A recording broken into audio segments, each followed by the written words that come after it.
রং news, রঙিন নয়, সত্যের গভীরে। আরজিকর ও কুমারটুলি। সংবাদদাতা তমাল মুখার্জি। বিস্তারিত খবর রং নিউজের সাথে।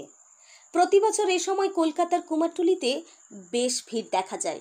কেউ কেউ আসেন বিভিন্নভাবে প্রতিমা তৈরির কাজের ফটো তুলতে, আবার কেউ আসেন আধা তৈরি প্রতিমার সামনে দাঁড়িয়ে বা তাকে ব্যাকগ্রাউন্ড করে বিভিন্নভাবে নিজের ছবি তুলতে। আবার কেউ আসেন ঠাকুর বায়না করতে, অথবা পূর্বের বায়না করা ঠাকুর কতটা তৈরি হলো সেটা দেখার কৌতূহলে। কিন্তু এবছর কুমারটুলির চিত্র একটু বদলে গেছে। মৃৎশিল্পীরা হয়তো ব্যস্ত আছেন বায়না করা প্রতিমা তৈরি করতে, কিন্তু তাদের চোখেও এই শুনশান কুমারটুলির ব্যতিক্রম ছবি ধরা পড়েছে। একটা সময় প্রতিমা তৈরির ঘরে, যাকে স্টুডিও বলা হয়, তার প্রবেশদ্বারে বিনা অনুমতিতে প্রবেশ নিষেধ বলে কাগজ টাঙানো হতো। আর আজ কেন এই ছবি?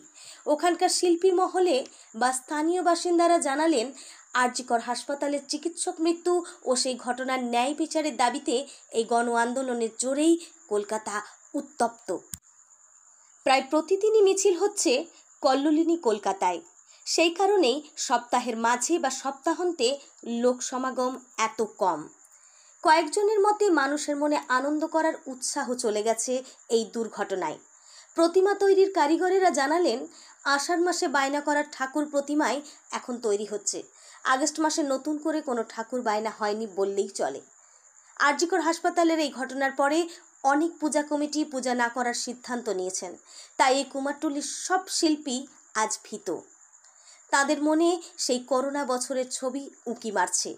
তবে বাঙালির এই দুর্গাপূজা বা তার পূর্বে গণেশ পূজা ও বিশ্বকর্মা পূজার সাথে লক্ষ লক্ষ পরিবারের রুজি রুটি জড়িয়ে।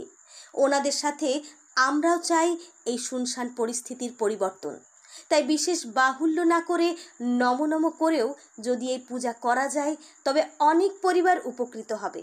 কারণ এই পূজার সাথে অনেক আনুষাঙ্গিক ব্যবসায় জড়িয়ে। মৃত পরিবারের প্রতি সমবেদনা জানিয়ে ও গণ আন্দোলনকে শ্রদ্ধা জানিয়ে আসুন কিভাবে এই সমস্যার সমাধান করা যায় তার সূত্র খুঁজি আমরা।